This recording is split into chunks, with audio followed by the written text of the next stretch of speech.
Hello, bienvenue pour notre deuxième live. Je suis fraîchement sortie de la douche. Je vais attendre qu'il y ait un peu de monde qui se connecte. Cette fois, j'ai pris direct mon ordinateur, donc j'espère qu'on n'aura pas de soucis comme hier. La connexion devrait être beaucoup plus stable. Je vous fais, en attendant qu'il y ait du monde qui arrive, un petit récap. Donc cette semaine, un live tous les midis sur des questions qui reviennent souvent et qu'on me pose beaucoup. Hier, c'était sur la surcharge, j'ai trop plein d'infos. Aujourd'hui, sur les conseils de marketing en ligne quand on vend des produits et pas des services. Demain, on parlera de mes secrets pour être une courageuse quand on est une putain de faussarde de base. Jeudi, on se demandera comment on fait pour vendre des choses sans Internet ou même si on a Internet à notre disposition, comment on peut se faire cet exercice en fait de faire de vendre des choses sans passer uniquement par l'outil internet. Et puis vendredi, on parlera de comment trouver et affirmer son style. Coucou Coralie. Donc aujourd'hui, les produits. On va faire une petite intro. Merveilleuse tasse. Pour vous faire une petite intro, pourquoi ce sujet? Parce qu'en fait, effectivement, il y a énormément de conseils de communication, de marketing, qui sont très souvent tournés vers plutôt la vente de services, et notamment beaucoup le coaching, parce que le coaching s'est énormément développé ces dernières années. Du coup, les conseils qu'on va donner s'appliquent à tout le monde, mais sont très souvent vraiment formulés et tournés pour le coaching. Ce qui peut poser des soucis, parce que quand on vend des produits, quand on vend notamment des produits qui sont moins chers que du coaching, parce que dans le coaching, on échange son temps contre de l'argent, ou on échange du temps de préparation d'un programme. Et puis quand on crée un produit, c'est différent. Il y a beaucoup de choses à prendre en compte, notamment le calcul des coûts avec les matériaux. Il y a en général aussi du coup l'acheminement vers la personne. Finalement, il y a tout un tas de conseils qui semblent pas coucou Cindy, qui semblent pas s'appliquer quand on vend des produits plutôt que des services. Et quand je travaille avec des aventurières, je vois qu'il y a souvent un peu ce décalage de se dire c'est bien toutes ces histoires de blogs et de contenu et tout ça, mais je suis pas sûre de comment ça s'applique à moi qui vend mes bijoux. Finalement, quand on regarde un peu les conseils classiques qu'on va donner, des choses qui s'appliquent à tout le monde. Le but du marketing, c'est quoi? C'est de faire connaître ce que vous faites à des personnes, le plus grand nombre de personnes possible, mais le plus grand nombre de personnes qualifiées possible. C'est-à-dire, vous avez envie de faire parler de ce que vous faites à beaucoup de monde, mais si vous êtes coach spécialisé sur la parentalité positive, vous allez essayer de viser en premier des parents ou des gens qui connaissent des parents. Et puis quand on fait des bijoux, des meubles, coucou Fabienne, quand on vend de l'art, on peut avoir l'impression que ces choses-là s'appliquent pas à nous parce que notre public est pas défini en fait. Notre public est pas une personne en particulier. Coucou Magali, Camille, ça peut être beaucoup de monde. Et il n'y a pas ce côté un peu ciblage où on peut se dire très facilement, je vais cibler cette personne, je vais cibler les mamans, je vais aller écrire dans les blogs de mamans, je vais aller écrire sur je vais essayer d'être dans Family, ou je vais essayer de viser ce public très précis. Ça peut être beaucoup plus compliqué quand on vend des objets, quand on vend des créations, quand on vend même de l'art en général. Je pense que c'est un peu de là que vient ce malentendu. Et je me suis pris des petites notes pour pas oublier de vous dire des trucs. Et pourtant, la règle de base s'applique, c'est-à-dire on cherche à faire en sorte que les gens qui peuvent être intéressés par ce que vous faites vous connaissent, vous rencontrent, parce que qui dit acte d'achat dit aussi création d'une relation de confiance. Donc souvent, on pense à tort que, et je vois beaucoup ça dans la vente de produits, on est tout de suite dans la recherche de l'action de vente. Et finalement, l'action de vente, elle arrive quand on a déjà créé une relation de confiance, quand on a déjà répondu à un besoin. Et ça s'applique aussi pour vous. Alors c'est vrai que, par exemple, si vos objets sont en boutique, on va arriver dans la boutique et la relation de confiance, elle se fait par tiers, c'est-à-dire on arrive dans cette boutique dans laquelle on a confiance dans les personnes qui ont choisi ce qu'il y a dans la boutique, et on va d'office avoir envie d'acheter ce que vous faites parce que on fait confiance aux gens qui ont choisi. Mais quand vous êtes sur Internet ou quand vous démarchez des gens et des boutiques, cette relation de confiance, il va falloir la créer. Et il va falloir la créer non seulement en montrant que ce que vous faites est bien fait, mais aussi en racontant quelque chose. Et c'est là souvent que pour moi, il manque vraiment une étape. Il y a deux choses en fait qui me manquent beaucoup dans le marketing de produits, de bijoux, d'art. La première chose qui me manque, c'est l'histoire. Souvent j'ai l'impression qu'on arrive un peu brut de décoffrage en disant bah si mon truc est beau, achète-le. Si tu trouves que mon truc est beau, achète-le. Et il me manque en fait tout le travail en amont. C'est un peu comme si un coach disait si tu trouves que j'ai une bonne tête, achète mon coaching quoi. Mais ça marche pas comme ça, il y a forcément toute une démarche qui a eu lieu derrière. Et là c'est un peu pareil quand on vend des produits. Il me manque souvent, quand je regarde autour de moi et quand je regarde dans les groupes de créatrices, etc., il me manque cette création de la relation de confiance. C'est un milieu où il y a encore beaucoup de le malentendu sur le fait que si c'est génial, les gens vont le trouver et ils vont l'acheter. Au lieu de se dire, si c'est génial, il faut que je fasse l'effort derrière qui va avec mon produit génial pour que des gens le trouvent et puissent se l'acheter. On pense pas assez souvent aux clients en fait. Alors je suis d'accord que la partie création, c'est une partie qui se fait et en pensant aux autres et avec son propre processus de créativité. Mais derrière, malgré tout, il y a un travail à faire pour aller à la rencontre du client. Et souvent, ça s'arrête un peu là, quoi. Le client, il est là, et moi, je me suis arrêtée là. Il reste encore tout ça à faire pour qu'on aille se rencontrer. Et la deuxième chose, c'est sur les prix. Je ne vais pas rentrer aujourd'hui en détail là-dessus parce que c'est pas l'objet de notre travail. Mais il y a beaucoup dans l'art, dans la créativité, de soucis sur les prix. Je pense qu'il y a un vieux malentendu sur le fait que, donc là c'est une parenthèse spécialement pour ceux qui sont plus dans un métier artistique, mais il y a un peu un malentendu sur le fait que vivre de son art, c'est un peu être quelqu'un de vendu. Donc je pense qu'il y a beaucoup de choses à faire autour des croyances là-dessus. Et puis il y a aussi tout le côté où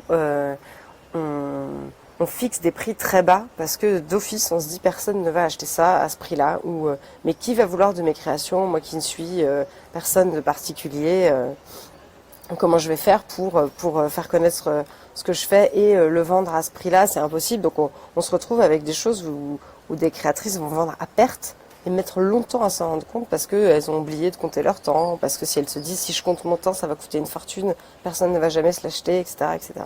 Aujourd'hui, on rentrera pas en détail sur les prix parce que vraiment, ça pourrait nous prendre bien plus qu'une demi-heure et on pourrait en parler pendant longtemps. Ce sera l'objet d'un futur live, peut-être spécialement sur ce sujet-là, parce que je sais que c'est un sujet intéressant. Je vous invite à aller voir, si vous êtes dans la création, le site de Mélanie Young qui s'appelle Les Pies Bavardes, où elle parle beaucoup de ça. Elle a fait un tableau de calcul de prix qui est très très bien foutu, qui est vraiment intéressant, et elle parle beaucoup de ces sujets-là. Elle a une très belle communauté aussi, donc ça vaut le coup d'y aller. Et moi je vais me concentrer sur le côté, qu'est-ce qu'on peut faire pour raconter cette histoire, pour créer cette relation, comme je vous disais, pour pas s'arrêter là, et pour, une fois qu'on a créé quelque chose, penser à son client et faire quelque chose pour lui. Je vais prendre deux exemples pour vous parler de ça. Un exemple qui va peut-être, vous allez peut-être vous dire ouais c'est un peu de la triche, c'est encore un peu un service et tout, mais je suis pas d'accord et je vais vous expliquer pourquoi. Le premier exemple c'est ça.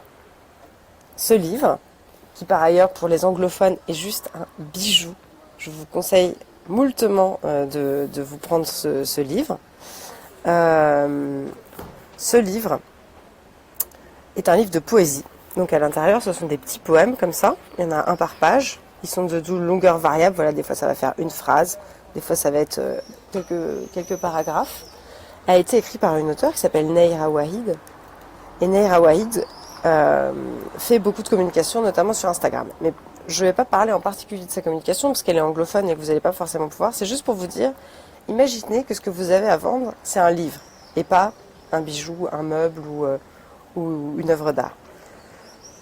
Si vous avez à vendre un livre, ça vous semble logique, je pense, coucou Sissi, que vous allez pas juste mettre ce livre sur une page internet obscure au fin fond d'un site de vente, comme s'il y avait Amazon, j'allais dire s'il y avait un Etsy pour les livres, et ça s'appelle Amazon. Vous n'allez pas mettre ça sur la 20e page d'Amazon en espérant que les gens vont tomber dessus. Si vous faites ça, vous ne serez pas très surprise que personne ne tombe dessus et vous l'achète. Eh ben, souvent, quand vous vendez vos produits, je vois beaucoup de gens faire ça. Juste mettre le produit en ligne, se dire voilà, j'ai fait ma part du boulot, maintenant client, démerde-toi pour trouver mon truc. Nahira Waïd par exemple, c'est quelqu'un qui, donc quasiment tous ses poèmes sont publiés gratuitement. Elle prend en photo son livre en fait et elle les met ou elle tape sur son logiciel, enfin bref, et elle les met sur Instagram. Et elle va à la rencontre des gens de cette façon-là, c'est-à-dire qu'il y a toute une communauté de poètes sur Instagram. Elle a aussi une collègue qui écrit beaucoup sur Twitter, elle partage beaucoup ce qu'elles font. Elle a vraiment fait un travail de partage, de créer la légende. Et c'est quelqu'un qui reste, c'est pour ça que j'ai pris cet exemple, parce que je vous ai pris deux exemples qui sont assez opposés en spectre de marketing. Ça reste un travail très en douceur. Ça reste du marketing très elle va partager son livre, elle va partager dans son livre, elle raconte beaucoup de choses en fait qui sont personnelles, qui commente des choses de l'actualité. Et puis c'est une poétesse qui du coup a eu des interviews, elle a eu de la presse et donc on peut découvrir beaucoup de choses sur son univers. Moi je suis arrivée sur ses poèmes parce que quelqu'un avait justement repris une de ses images pour la poster. J'ai cherché qui était cette personne qui avait écrit ces mots magnifiques. Je suis passée juste des heures sur sa page et à la fin j'ai acheté son livre. Et je vais acheter son deuxième livre, enfin son premier livre du coup parce que j'ai acheté le deuxième en premier. Bref, je vais acheter son premier livre parce que c'est d'une extrêmement bonne qualité et moi surtout c'est quelque chose qui me touche beaucoup. Au-delà de la qualité, c'est surtout quelque chose qui me touche beaucoup. Je suis ravie que Nahira Waïd publie tous ses poèmes pour me permettre de la trouver. Sinon je l'aurais jamais trouvée. En plus, comme je vous disais, elle a vraiment une communication très... à nouveau, c'est poétique, quoi. Donc c'est très éthéré, elle apparaît pas, on voit pas forcément, on voit pas sa tête sur son fil Instagram, c'est vraiment juste un fil dédié à ses poèmes. Quelle histoire vous racontez, en fait, de vos objets? Donc j'ai vu qu'il y a Magali qui est là. Magali, elle a une marque de bijoux qui s'appelle 9 rue de la Forêt. Vous pouvez aller voir son Instagram.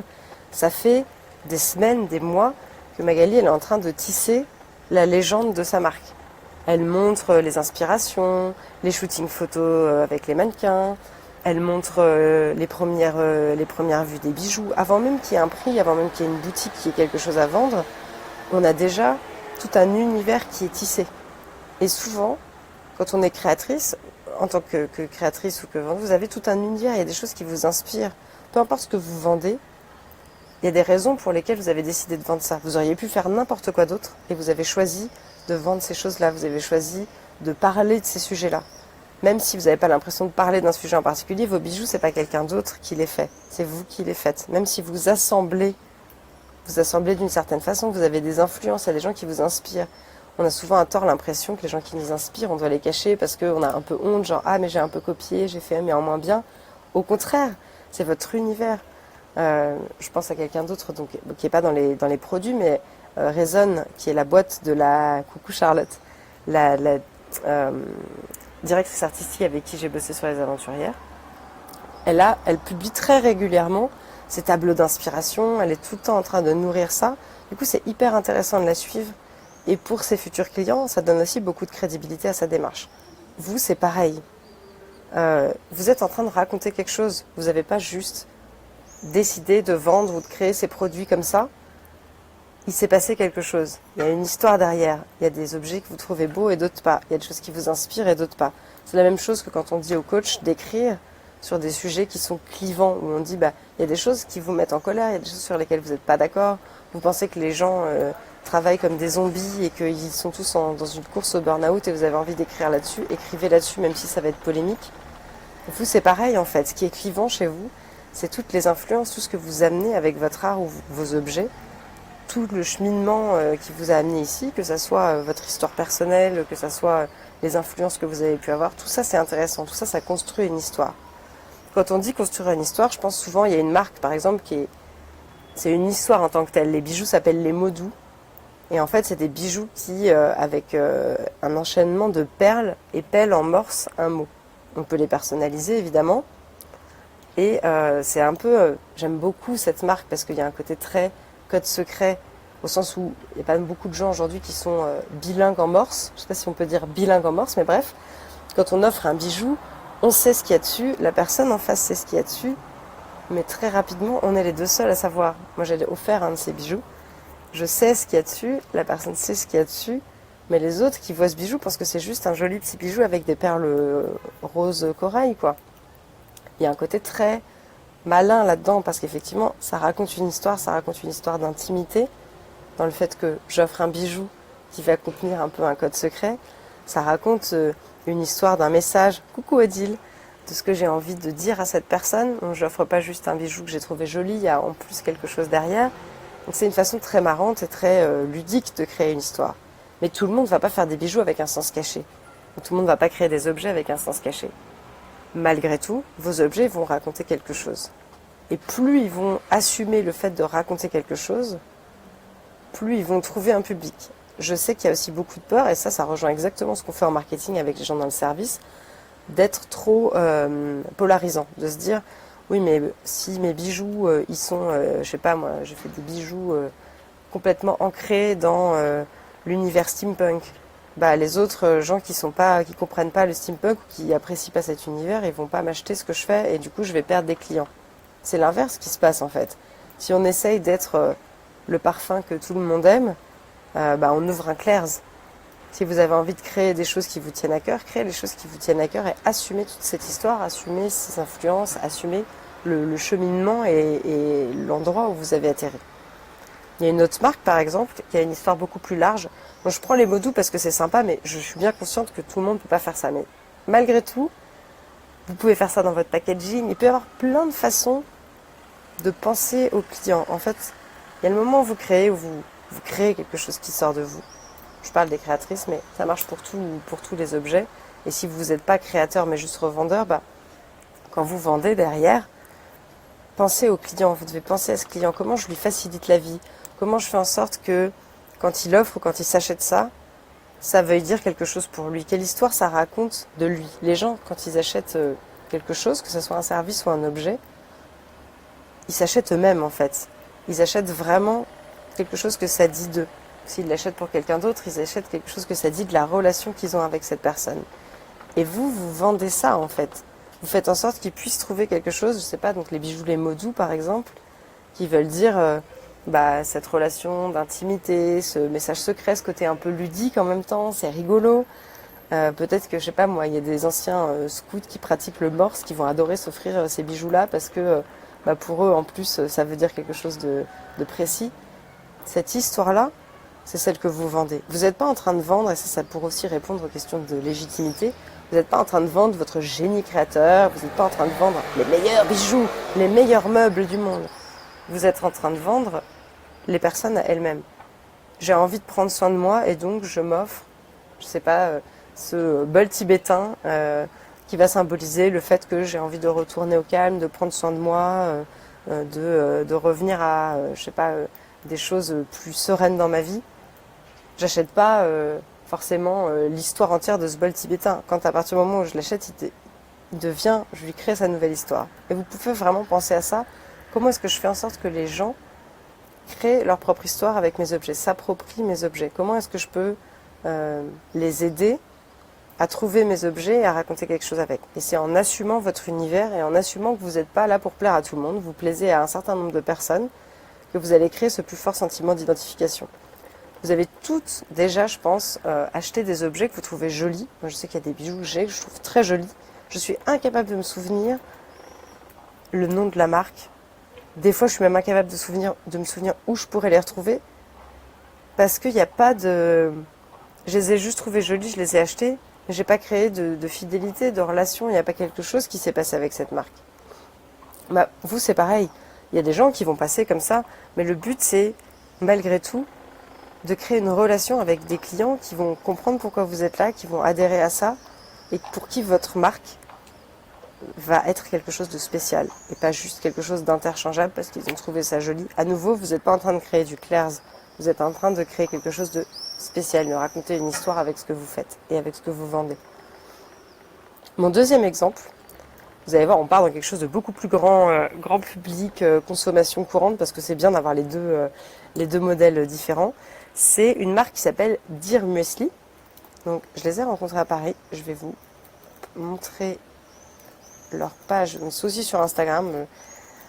mais c'est pas une obligation de passer par Instagram, c'est juste pour vous montrer à quoi ça ressemble.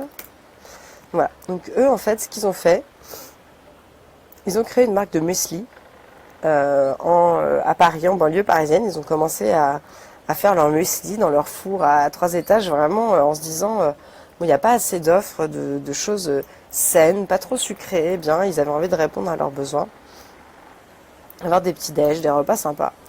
Et puis ils ont commencé à se dire qui est la communauté qui va être intéressée par ça, qui va avoir envie de partager notre histoire de muesli made in Paris, sain et sympa et pas trop sucré. Ils ont pensé naturellement aux blogueuses et ils ont commencé à organiser des petits déj. Moi, je les ai vus sur un événement où ils étaient et où ils avaient un petit promontoire, je sais pas comment on dit, un petit comptoir de muesli. Et donc c'était super chouette parce que ils faisaient des bols de muesli hyper généreux avec du yaourt, plein de fruits. Ça mettait vachement en valeur le produit.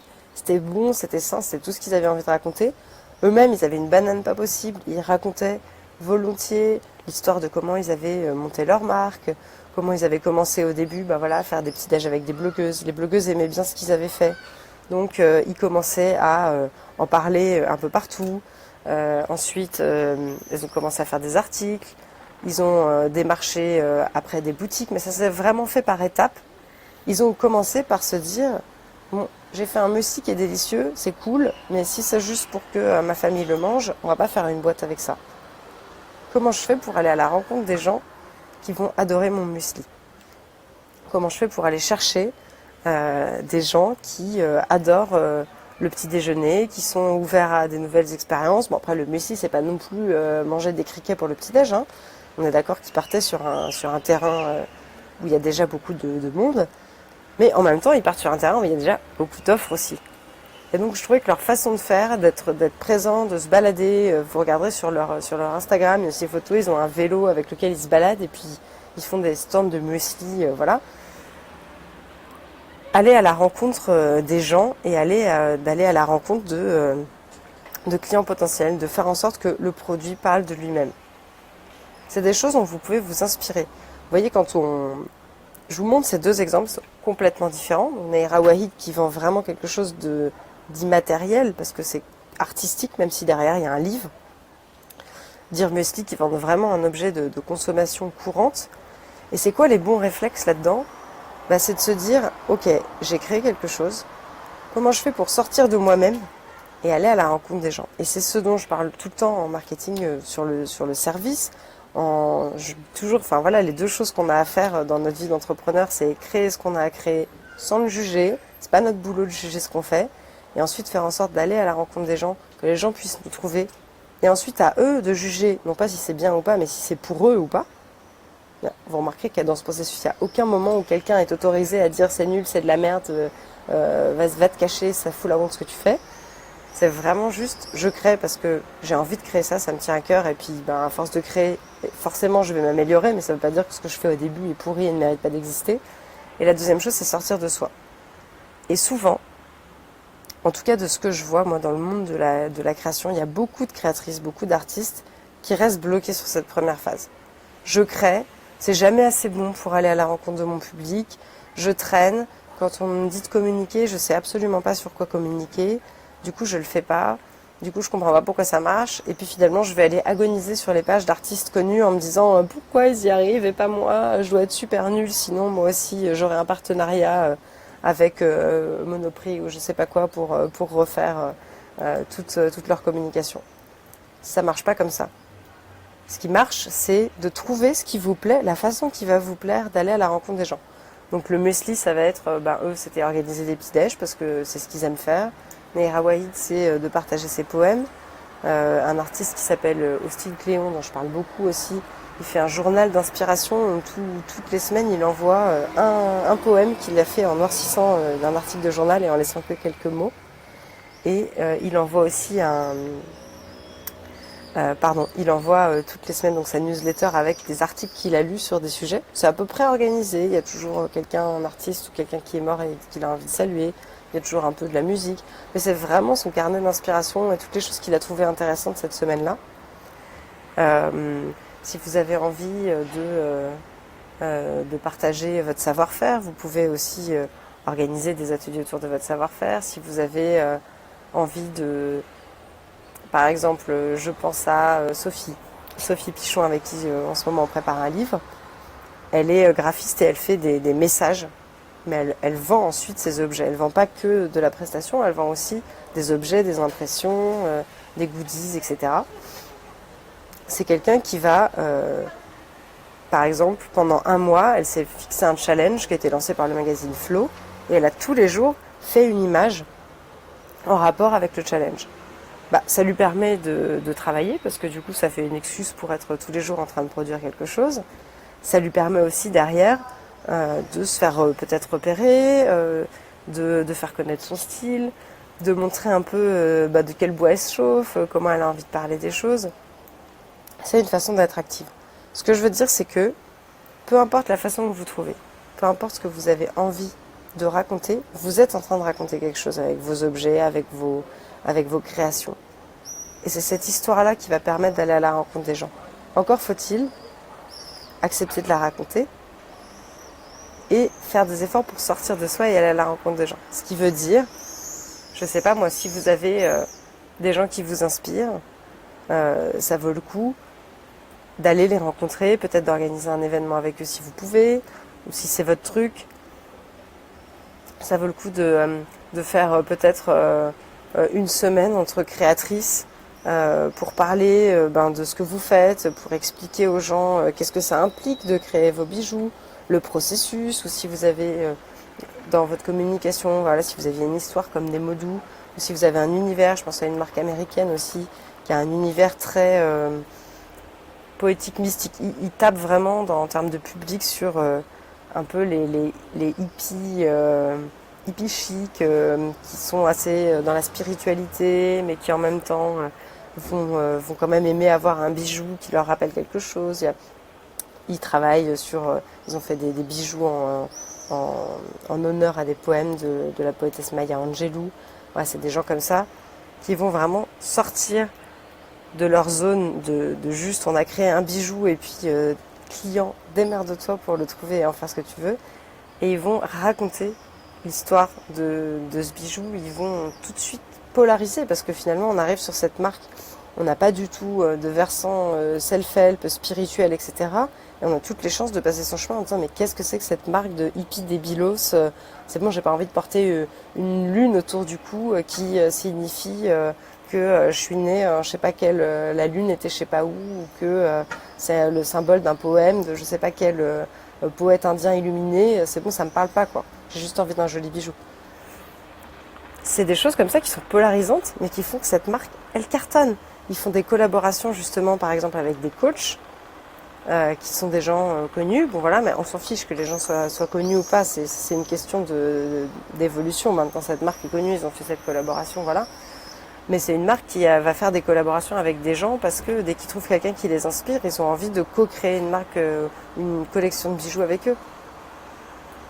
C'est une façon de communiquer. Je peux pas vous donner l'étendue des milliards de possibilités parce qu'en fait, il y en a tellement des possibilités. La seule chose, c'est de ne pas hésiter à copier des choses qui marchent. Déjà, quand vous voyez des gens qui communiquent d'une façon qui vous plaît, eh ben, prenez ce qui vous plaît de leur façon de communiquer et faites la même chose. Si vous trouvez que le côté code secret des mots doux, c'est super génial comme idée, ben pourquoi pas avoir votre propre version du code secret ou votre propre idée de ce que pourrait être un petit détail caché d'un bijou, un petit détail caché d'un meuble, un petit détail caché dans une œuvre, qui fasse qu'il y aura un accord secret entre vous et la personne qui va l'acheter ou la personne à qui on va l'offrir. Pourquoi pas, si vous adorez la poésie, faire un espèce de cadavre exquis d'une semaine avec d'autres poètes sur Instagram ou d'autres gens que vous aimez. Pourquoi pas faire toutes les semaines des rencontres de 10 minutes avec des gens qui vous inspirent pour qu'ils parlent de quelque chose qui vous tient à cœur. Vous avez l'impression que ce que vous faites n'est pas si original et en fait ça l'est parce que personne ne crée exactement comme vous pour exactement les mêmes raisons que vous. En ce moment par exemple j'accompagne beaucoup, je reviens dans le monde des services, mais beaucoup de coachs en parentalité. Aucune de ces femmes n'y est pour la même raison en fait. Et donc finalement personne ne parle exactement au même public. C'est la même chose que ce dont on parle dans la signature émotionnelle, c'est vraiment cette idée de dire Ce que vous vendez, c'est votre univers émotionnel. Et plus vous êtes consciente de ça, et plus vous assumez cet univers émotionnel, plus vous allez comprendre que vous n'avez pas de concurrent. Parce que les gens qui font la même chose que vous, ils n'ont pas du tout le même univers émotionnel. Et donc, peut-être que vous pouvez même pas travailler ensemble parce que vous parlez juste pas de la même chose. Et il y a des gens qui font quelque chose de complètement différent, mais qui ont un univers émotionnel très proche du vôtre. Et ces gens-là, ça va juste matcher entre vous, alors que peut-être, j'en sais rien, ils vendent des canoës. C'est important d'assumer ça. Je pense que s'il y a vraiment une chose à retenir, c'est aller farfouiller, aller chercher des marques qui font des trucs chouettes, qui vous plaisent, qui vous parlent, qui vous racontent une histoire. Et peu importe que ces marques vendent du service, du produit, qu'elles vendent des vacances de rêve ou des bracelets que vous trouvez chouettes, allez chercher, quand une marque vous a fait quelque chose, quand vous avez ressenti une émotion, quand un livre vous a fait une émotion, qu'est-ce que vous pouvez retenir de ça ? Qu'est-ce que vous pourriez faire vous aussi pour que vos clients ils aient ce genre d'émotion avec ce que vous faites ? Et c'est vraiment ça, le nerf de la guerre, c'est de passer de je pense à moi et à ce que je crée à comment je fais pour parler à mes clients et qu'ils deviennent créateurs de cette histoire avec moi. C'est comme ça qu'on applique les conseils de marketing et les histoires de faire des blogs et tout ça quand on vend des objets en fait. C'est en étant dans cette relation avec son client en se disant il va faire partie de cette histoire au moment où il va m'acheter son objet. C'est encore plus cool en plus quand vous vendez des objets parce que les gens vont littéralement avoir chez eux ou porter ce que vous faites. Il y a vraiment quelque chose de très fort qui peut se créer avec eux ou pas. Ou vous pouvez être le Claire's du meuble et ils vont acheter ça juste parce qu'ils trouvent joli et oublier instantanément qui vous êtes parce que il s'est rien passé de spécial. Mais c'est à vous de faire en sorte que les gens vous trouvent. C'est pas à eux d'aller farfouiller partout et de vous trouver par hasard. C'est vraiment votre job de faire en sorte que les gens vous trouvent et que vous continuez l'histoire avec eux. C'est votre job. Et à partir du moment où on a compris ça, on peut mettre énormément de choses en place. Mais il faut vraiment accepter que si vous avez envie de vivre de votre art ou de votre création ou de vos produits, il va falloir vous dire que c'est votre job d'aller chercher les gens avec qui vous allez créer cette histoire, qui sont vos clients, votre communauté plus largement. Et c'est une très belle partie du boulot en fait quand on y pense. Mais juste qui dans l'art parfois ou dans la créativité a été un peu dégradé par l'idée de un artiste vendu versus un artiste maudit. Je suis désolée, mais un artiste qui vend les choses qu'il fait et qui a le bonheur de savoir que l'histoire de son œuvre, elle continue chez quelqu'un d'autre, c'est pas un artiste vendu, c'est juste un artiste généreux, quoi. Donc, utilisez toute cette générosité que vous avez dans vos créations pour aller à la rencontre des gens et aller les chercher et les autoriser à vous trouver, à vous acheter, à parler de vous. Vraiment, c'est une question de j'ouvre les vannes, je m'autorise, comme on disait hier en fait, je m'autorise à briller, je m'autorise à ce qu'on trouve ce que je fais et je vais même volontairement fomenter des moyens pour que les gens me trouvent et puissent apprécier ce que je fais. Sur ce, je vous dis un petit mot parce que je sais que cette question aussi est pas mal revenue. Si je fais des produits et pas des services, est-ce que je peux venir dans l'anti-école ? Est-ce que je vais en apprendre autant ? Du coup, je pense que vous avez la réponse. Pour moi, vous avez un avantage énorme en tant que créatrice d'objets, de bijoux, d'artistes, à investir ce domaine-là et à réfléchir à ce que vous faites de votre créativité et à réfléchir à ce que vous allez faire en termes de marketing derrière, parce que très peu le font. Et donc on est sur un terrain encore relativement vierge, qui commence à être pas mal occupé, mais quand vous faites les choses bien, ça peut vraiment aller vite et bien se passer, parce que la plupart des gens ne le font pas. Donc moi je pense que oui, vous avez un intérêt énorme à venir nous rejoindre et au contraire à apporter cette perspective, parce que non seulement vous pouvez beaucoup apprendre de ce qui se passe dans les services, mais les gens qui sont dans les services peuvent beaucoup apprendre de ce qui se passe dans le monde de la créativité et de l'art. Donc la réponse est un grand oui. Je serais ravie d'avoir des créatrices et d'avoir des artistes dans l'anti-école et justement de faire ce chemin-là ensemble. Et pourquoi pas même de consacrer à chaque fois du temps en entier sur ces problématiques-là. Comme je vous disais, de toute façon, cette anti-école, c'est un truc qu'on va construire ensemble. C'est vraiment une histoire qu'on va raconter ensemble. On a plein d'idées de préconçues sur comment on a envie que ça se passe. Et on est déjà préparé à ce que ça va pas se passer comme ça, parce que sur la durée d'1 an, beaucoup de choses vont changer, beaucoup de choses vont évoluer ensemble. Et c'est aussi la beauté de ce truc-là, c'est que vous allez pouvoir influencer au quotidien ce qui va s'y passer et en retirer exactement ce que vous y amenez et ce dont vous avez besoin. Donc avec plaisir, venez dans cette anti-école. En ce qui me concerne, je vais aller faire un magnifique déjeuner. Je vous souhaite une très très bonne après-midi. Demain, le sujet de la trouille et comment on fait pour être courageuse quand en fait au fond de soi on est une putain de trouillarde. J'ai hâte de vous parler de ça, j'ai plein de choses à raconter là-dessus aussi. Je vous souhaite une très très très bonne après-midi, bonne matinée demain, bon appétit à celles qui mangent ou vont manger. Et puis à demain ou à très bientôt. Voilà. Bonne journée, profitez bien du soleil. Ciao!